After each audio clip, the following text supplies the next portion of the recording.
사랑하는 처음 가족 여러분, 사랑하는 가족들과 행복하고 즐거운 명절 잘 보내고 계십니까? 오늘 2월 둘째 주일을 맞이하면서 다시 한번 하나님 앞에 또 영광으로 그렇게 예배할 수 있는 귀한 시간 갖게 된 것 다시 한번 하나님 감사를 드립니다. 한 번 더 인사드립니다. 2021년 다시 한번 새롭게 또 설 명절을 주셨는데 하나님께서 예비하신 은혜와 축복을 2021년 사랑하는 처음 가족들 가정마다 풍성하게 누리시기를 주님의 이름으로 축원합니다.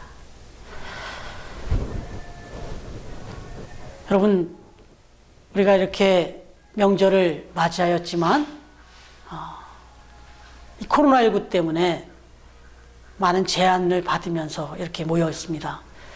근데 생각해 보면 지금 코로나19, 코로나 블루라고 하는 신조어가 생길 정도로 이 코로나19 때문에 많은 사람들이 힘들어하고 또 정말 스트레스도 많이 받고 또 혹자들은 코로나 블루라는 신조어의 뜻처럼 우울증에도 시달리는 그런 분들이 많이 있다고 그렇게 알려지고 있습니다.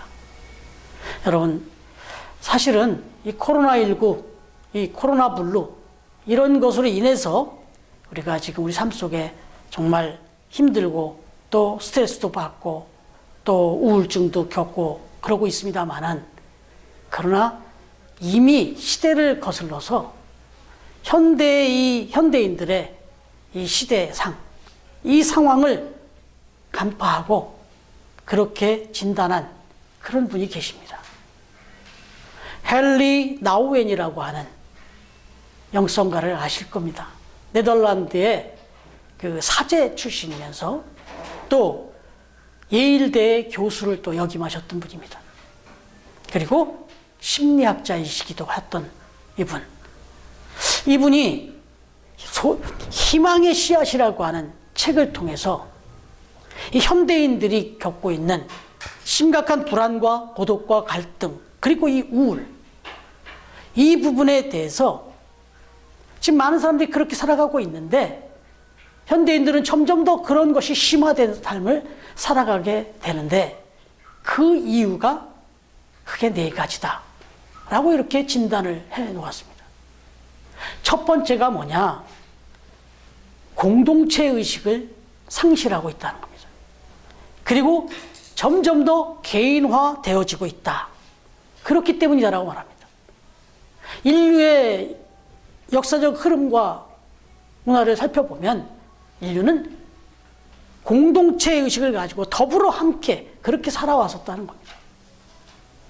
그런데 현대에 들어서 급격히 점점 더 개인화가 이루어지면서 세분화되고 그리고 가정도 핵가족화되면서 그리고 우리가 지금 겪듯이 1인 단독 세대가 빠른 속도로 이렇게 확산되는 그런 시대를 맞고 있다는 거죠. 두 번째로 정말 인생의 관계 속에서 기쁜 일이 있어도 또 그 기쁜 일을 당하였어도 축하해 주거나 그 기쁨을 또 나누는 그런 축제의식 이런 것들이 점점 더 사라져가고 있기 때문이다. 왜요? 성공일변도의 그런 문화에 빠져 있기 때문에, 성공주의에 젖어 있기 때문에 내 주변의 모든 사람들이 다 경쟁자인 거죠. 그러다 보니 그 기쁜 일이 있을 때 진정한 마음으로 축하해 주기보다는 거기에 시기와 질투 이런 것들이 더 자리하게 된다. 이것이 오늘 현대인들이 고독과 불안과 갈등과 우울에 빠지게 되는 중요한 요소가 된다. 이렇게 말하고 있어요. 그리고 세 번째는 정말 너무나도 바쁜 일상 속에 살아가고 있다는 겁니다. 그래서 정말 날마다 외출을 하고 그렇게 정말 활동적으로 그렇게 생활을 하는 가운데에서도 하늘 한번 제대로 쳐다보지 못하고 들에 핀 꽃 한번 만끽해보지 못하고 그 수없이 지나치는 그 가로수, 그 나뭇잎 하나 느껴보지 못하고 그렇게 살아간다는 거죠. 여유가 없다는 거예요. 그리고 마지막으로 이 세상에 매여 살아가다 보니 하늘을 우러러 정말 더 숭고한 가치, 더 높은 가치, 그 영원한 가치를 생각지 못하고 그리고 그 모든 것들을 주관하고 계시는 신의 영역, 그 하나님의 나라, 여기를 생각 못하고 그저 땅의 것, 지극히 세속적이고 또 지극히 욕망적인 것들, 여기에 매여서 그렇게 살아가고 있기 때문에 현대인들은 점점 더 불안과 고독과 우울과 갈등 속에 그렇게 살아가고 있다. 이것은 점점 더 심화될 것이다. 이렇게 말하고 있습니다. 결론적으로 가장 중요하게 이야기하고 있는 것은 저 하나님의 나라, 하늘나라에 대한 소망이 없다는 거예요. 그저 이 땅에서 뭔가 유토피아를 추구하고 이 땅에서 뭔가를 얻어보려는 그런 삶을 추구하는 한 저 하늘의 소망을 잃어버리고 살아가는 이 현대인들은 계속해서 이렇게 불안과 고독과 우울과 갈등 속에 그렇게 살아갈 수밖에 없다. 이렇게 지적해주고 있는 겁니다. 그렇습니다. 지금 우리가 코로나19로 정말 힘들고 어려운 시기를 살아가고 있지만 사실 이미 연장선상에 있다는 거죠. 여러분은 지금 어떻게 살아가고 계십니까? 여러분, 문제는 이 세상의 사람들은 그렇다 한들 정작 저와 여러분, 우리 믿음의 사람들, 하나님의 나라, 하나님의 백성들, 우리들조차도 이런 하늘의 소망, 하늘의 꿈, 이걸 잃어버리고 땅의 것을 바라보면서 땅의 것에 매여 살아가는 경우가 너무 많다라고 하는 것. 이게 너무 안타깝다는 거예요. 여러분, 오늘 말씀 한번 보시겠습니다. 예수님께서는 제자들에게 기도를 가르쳐 주시면서 오늘 세 번째 단락에서부터 이제 간구하는 기도를 말씀합니다. 하나님의 나라, 또 하나님의 성호에 대해서도, 그리고 우리의 기도의 대상에서 말씀하셨지만 이제 우리가 간구해야 될 기도 제목을 가르쳐 주시는데 그 첫 번째로 무엇을 말씀하시냐면 하나님의 나라를 간구하라고 말씀하십니다. 이 이야기는 우리가 간구해야 될 것 중에 가장 중요한 것이 있다면 그게 하나님의 나라라는 의미가 되는 것이죠.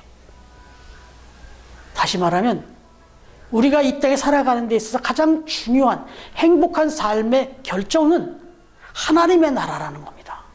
그 하나님의 나라를 품고 하나님의 나라를 소망하며 살아가는 것이 행복의 중요한 변수다, 조건이다라고 하는 그런 의미가 되는 거예요. 사실 예수님이 이 땅에 오셔서 사역을 시작할 때 제일 먼저 외쳤던 일성도 하나님의 나라였습니다. 마태복음 4장 17절 회개하라 천국이 가까이 왔느니라 이렇게 말씀하셨잖아요. 그리고 또 모든 사역을 마치고 이제 하나님의 나라로 천국으로 가시기 직전에 또 마지막으로 또 전해주셨던 말씀이 여러 번에 거쳐서 여러 가지 비유를 들어서 설명해 줬던 것이 하나님의 나라였습니다. 여러분, 바로 하나님의 나라 이 천국이 얼마나 소중한 것인지 가르쳐 주셨던 거죠. 바로 그 하나님의 나라를 구하라는 거예요. 우리가 구해야 될 첫 번째가 그거라는 겁니다. 여러분, 하나님의 나라에 대해서 바르게 깨닫고 하나님의 나라를 소망하고 또 그것을 사모하면서 살아갈 때 우리의 인생에 참된 기쁨과 소망 그리고 행복이 임하게 된다 하는 그런 말씀이 되는 것입니다. 그렇다면 주님께서 아버지의 나라가 오게 하시며라고 기도하라고 하신 이 말씀의 의미를 조금 더 깊이 한번 살펴보려고 하는 것입니다. 여러분, 쉬운 성경에 보시면 아버지의 나라가 이루어지게 하소서라고 이렇게 해석해 주고 있어요. 이렇게 번역해 놓고 있습니다.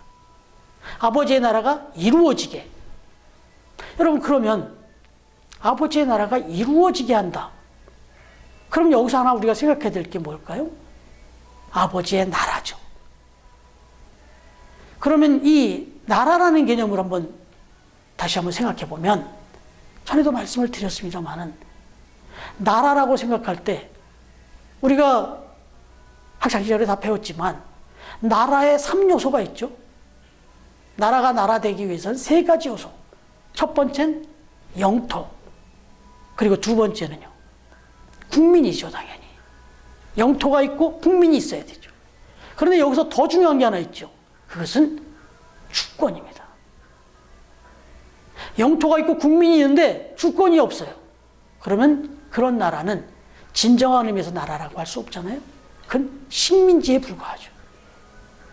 여러분, 하나님의 나라라고 할 때, 이 하나님의 나라 할 때 나라의 개념도 마찬가지예요.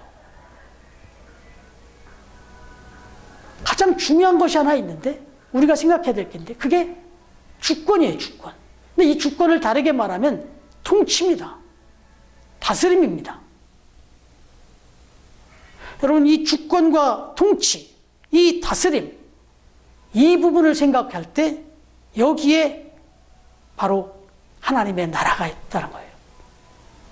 여러분, 나라의 개념에서 제가 주권을 이야기하는 것은, 제가 전에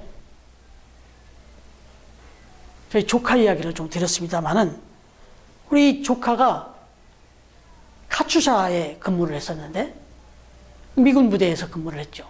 그런데 저 의정부에 제가 면회를 좀 간 적이 있는데, 그 입구에서 얼마나 그 까다롭게 통제를 하는지, 심사를 하는지, 그렇게 그 영내를 들어간 적이 있습니다. 이유는 한 가지예요. 그건 의정부였지만, 우리나라였지만 사실 우리나라가 아니었어요. 왜요? 거기는 미군들이 있었고 미국 대통령의 통치를 받고 있는 곳이었기 때문에 거긴 미국이었어요. 그럼 이런 거예요. 그래서 우리가 하나님의 나라를 생각할 때 이 주권의 개념으로 먼저 이해를 하면, 첫 번째로 생각하면 바로 하나님의 통치가 임하는 곳이 하나님의 나라라는 거예요. 그러니까 하나님의 통치가 임하는 곳이 하나님의 나라. 근데 그런 하나님의 나라가 오게 해서 임하게 해달라, 그렇게 기도하라는 거예요. 무슨 말씀입니까? 여러분, 우리의 삶, 우리의 모든 그 삶의 영역에 하나님의 통치가 임하게 해달라, 그렇게 기도하라는 뜻이겠죠. 다시 말하면, 이런 의미로 한번 생각을 하면, 사실 이 세상 그 어느 곳이든 다 하나님의 나라가 맞습니다. 왜요? 하나님의 통치가, 하나님의 임재가 없는 곳이 어디 있습니까? 하나님의 임재와 통치는 온 세상, 온 우주 가운데 다 있단 말이에요. 그렇기 때문에 이 세상은 실은 다 하나님의 나라예요. 그런데도 불구하고 왜 우리가 하나님의 나라가 오게 해달라고 기도해야 되는가? 생각해 보면 안타깝게도 이런 하나님의 통치와 다스림을 거부하고, 아니 무지한 상태로 그렇게 자기의 뜻대로, 또 혹은 일시적으로 이 세상의 권세를 잡고 있는 이 사단의 다스림, 통치를 받고 살아가는 그런 분들이 있기 때문에 하나님의 나라를 경험하지 못하고 살아가고 있는 그런 현상이라는 것, 그걸 이야기하는 것이죠. 그래서 그런 것들이 온전히 회복되어지고, 그렇게 그곳에 온전히 하나님의 통치와 다스림이 임하게 해달라, 받게 해달라, 다스려달라, 이런 뜻이 되겠죠. 여러분, 한번 반대로 생각해 볼까요? 여러분, 흔히 우리는 지옥 하면은 얼른 머릿속에 떠올리는 연상되는 그림이 있어요. 펄펄 끓는 유황불과 그 속에서 죽지도 못하고 엄청난 고통을 당하는 그런 사람들의 모습. 그렇지 않습니까? 근데 실은 성경이 또 지옥을 그렇게 묘사하고 있기도 하지요. 그러나 좀 더 깊이 생각해 보면 그 뜨거운 유황불, 불연못 자체가 지옥은 아니라고 하는 거예요. 다니엘서 3장을 보시면 다니엘의 세 친구 사드락, 메삭, 아벳느고 이야기가 나오지 않습니까? 저들의 이야기 기억하시죠? 저들은 하나님의 택함을 받은 자신의 나라가 망해서 바벨론으로 포로로 끌려갔어요. 그리고 그곳에서 이 느부갓네살 왕에 의해서 7배나 더 뜨거운 풀무불 속에 던져졌습니다. 그야말로 지옥 같은 곳이죠. 그러나 여러분, 결코 그곳이 그들에게 지옥이 아니었다라고 하는 거예요. 그곳에서 그들은 하나님과 함께 했습니다. 그 뜨거운 풀무불 속에서도 하나님을 붙잡았습니다. 하나님을 의지했습니다. 하나님께 기도했습니다. 다시 말하면 하나님의 다스림을 받았던 거죠. 그러자 그 뜨거운 풀무불이 저들을 해하지 못하죠. 그 지옥 같은 풀무불 속이 하나님의 나라가 되었던 겁니다. 그렇습니다. 하나님의 나라, 천국 또는 지옥, 이것은 어떤 특정 지역이나 어떤 특정 환경의 어떤 그 조건에 달려있는 것이 아니다라고 하는 것이죠. 좋은 환경, 좋은 조건, 또 형통함이 넘치면 그게 천국이고, 고난이나 고통과 환난이 있으면 거긴 지옥이고, 이런 것이 아니라는 거예요. 어떤 환경, 어떤 처지에 있든지 하나님의 통치, 하나님의 다스림이 있고 하나님의 보호하심과 인도하심이 있다면 그곳이 바로 하나님의 나라요 천국이다라고 하는 말씀이 되는 겁니다. 이 반대가 지옥인 거죠. 즉 주님께서 아버지의 나라가 오게 하시며 라고 기도하라고 하신 뜻은 하나님 아버지여 우리의 인생을 다스려 주옵소서. 하나님 아버지의 통치 그 다스림 안에서 그렇게 하나님의 나라를 경험하며 살게 하옵소서. 그리하여 우리의 인생 전부가 하나님의 나라 천국이 되게 해 주옵소서. 이렇게 기도하라는 그런 의미였던 겁니다. 여러분, 그렇습니다. 하나님의 나라의 왕 되신 주님께서 저와 여러분의 가정을 다스려 주실 때, 우리의 가정이 하나님의 그 다스림을 받을 때, 그 하나님의 뜻을 따라 살아갈 때 우리의 가정은 바로 천국이 된다라고 하는 것이죠. 여러분, 아내도 남편도 부모님도 자녀도 각각의 그 생각과 뜻을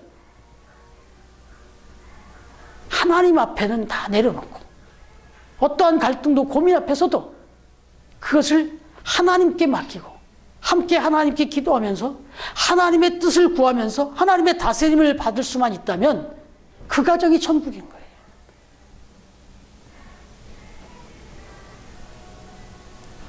여러분, 교회도 마찬가지예요. 하나님의 나라의 왕 되신, 그리고 교회의 머리가 되시는 주님께서 그 교회를, 우리의 교회를 다스려 주신다면, 그 모든 주권을 하나님께 맡길 수만 있다면 그 교회가 하나님의 나라 천국인 거예요. 천국 같은 교회가 되는 거죠. 여러분, 그래서 저희 처음 교회가 시작할 때 마태복음 16장 말씀을 빌어서 베드로의 그 고백 앞에, 믿음의 고백 앞에 주님께서 처음으로 교회를 세우시겠다는 말씀하셨잖아요. 그 이야기 드렸잖아요. 그 말씀하실 때 얘기가 내 교회를 세우겠다라고 말씀하셨잖아요.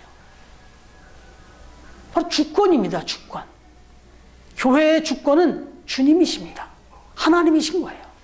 그래서 교회의 주권을 하나님께만, 주님께만 온전히 맡겨드릴 수 있으면, 그래서 주님의 뜻을 100% 받아서 그렇게 교회가 진행되어 간다면 그 교회는 천국 같은 교회가 되는 거죠. 오늘 이 땅에 많은 교회들이 감히 논하기는 얼마나 많은 분쟁과 또 어려움을 겪습니까? 그 근본에 들어가면 주권의 문제예요. 목회자가 또는 장로님들, 또 당회가 또는 재직회와 공동회를 통한 성도들이 주권 싸움을 하기 때문에 그 교회들이 이렇게 지옥 같은 경험을 하는 거예요. 이 마음을 가지고 우리 처음 교회는 끝까지 하나님 앞에 정말 모든 주권을 하나님께 맡기고 그렇게 섬겨가야 될 줄로 믿습니다. 여러분,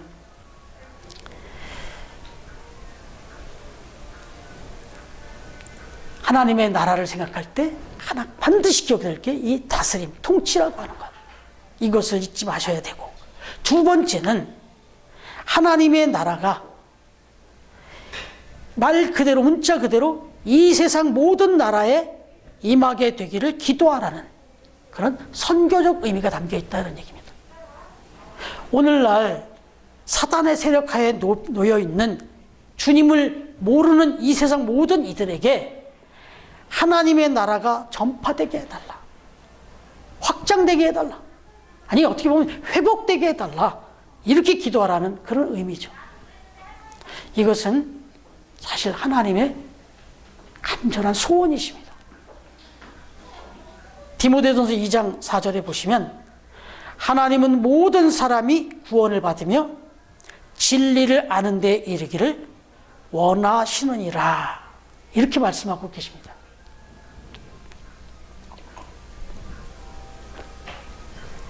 여러분, 이게 하나님의 소원이에요, 사실.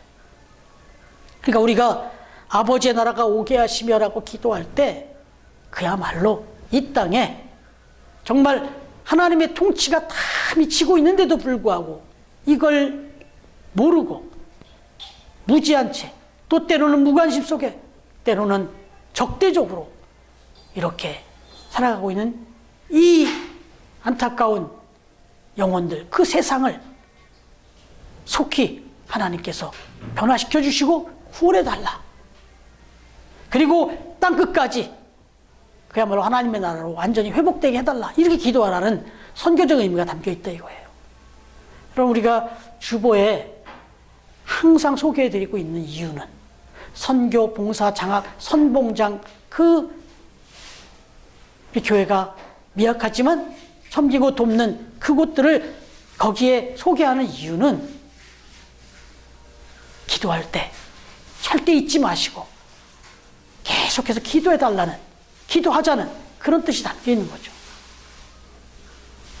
여러분, 선교제를 위해서, 선교사님들을 위해서, 그리고 또 우리가 돕고 있는 교회와 그 현지의 목사님과 가정을 위해서 우리가 정말로 계속해서 기도해야 되는 거예요. 이게 바로 아버지의 나라가 오게 하시며라고 기도하라고 한 주님의 뜻입니다. 아울러 세 번째는 주님이 다시 오심을, 주님이 이제 다시 오셔서 임하게 될 그 하나님의 나라, 그게 속히 임하게 해달라는 그런 간절한 기대와 소망을 가지고 기도하라는 그런 의미가 또 담겨 있는 것입니다. 한마디로 주님이 다시 오실 그날 온전하게 임하게 될 하나님의 나라, 우리 믿음의 백성들이 궁극적으로 들어가야 될 그 준비된 하나님의 나라를 사모하면서 기다리면서 그 하나님의 나라가 속히 임하게 해달라고 기도하라, 이렇게 기도하라고 말씀하신 거죠. 여러분, 초대교회 성도들은 당시에도 서로 이렇게 만날 때마다 인사가 아시잖아요. 마라나타. 주 예수여 어서 오시옵소서. 이거였잖아요. 신구약 66권을 다 기록하고 마지막 마무리 엔딩 요한계시록을 끝낼 때도 아멘 주 예수여 어서 오시옵소서라고 그렇게 끝맺고 있습니다. 여러분, 이런 하나님 나라에 대한 소망을 절대로 놓지 말라. 한시도 잊지 말라. 이런 얘기예요. 토마스 윌슨이라고 하는 분이 이런 말을 했어요. 자기 자신의 마음을 먼저 저 천국으로 보내지 않은 사람은 결코 천국에 갈 수가 없다. 무슨 의미인지 이해가 되시지 않습니까? 상록수로 우리에게 잘 알려진 민족시인 시문 선생님의 시 중에 그날이 오면이라는 시가 있습니다. 거기에 이런 내용이 나와요. 그날이 오면 내 껍데기를 벗겨 북을 만들고 종로 행전의 맨 앞장에 서서 북을 두드리겠다. 여러분, 이 말은 그야말로 민족의 해방을 간절히 기대하며 그날을 사무치게 기다리면서 그 심정을 토로한 그런 시였습니다. 여러분, 주님은 우리가 아버지의 나라가 오게 하시며라고 이 기도를 드릴 때마다 이렇게 기도하기를 원하셨던 거예요. 이런 마음으로 기도하라는 그런 것이었습니다. 바라기는 이렇게 우리가 기도하는 우리 처음 교회, 그리고 모든 가정들 위에, 그리고 우리의 삶의 자리 위에, 그리고 이 땅의 모든 교회들 위에 하나님의 나라가 충만하게 그렇게 임하시기를 주님의 이름으로 축원합니다. 기도하겠습니다. 하나님 아버지, 감사합니다. 이미 저 세상 가운데 있었던 저희들을 택하여 주시고 불러주셔서 우리의 인생 가운데, 우리의 삶 가운데 하나님의 나라를 회복시켜 주신 것, 참으로 또 감사를 드립니다. 하루를 살아도 정말 하나님의 나라를 소망하면서 우리의 삶 속에서 하나님의 나라가 회복되어지고 하나님의 나라가 전파되어지는 그런 삶을 살아가는 우리 처음 가족들이 다 되게 하여 주시옵소서. 우리에게 하늘나라의 소망과 그 행복을 가르쳐 주시고 선물로 주신 그 주님을 바라보면서 날마다 그렇게 소망과 감사와 기쁨으로 살아가는 우리 처음 가족들이 다 되어질 수 있기를 간절히 소망하고 예수님의 이름으로 기도드리옵나이다. 아멘.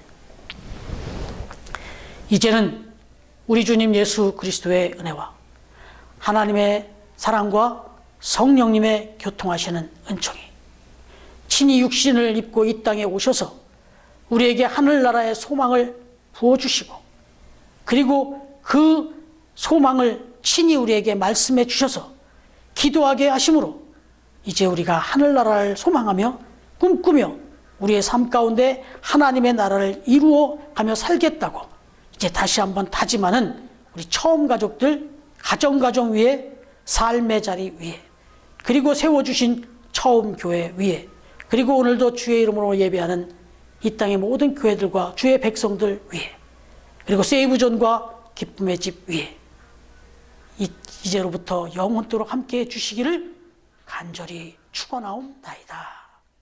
아멘.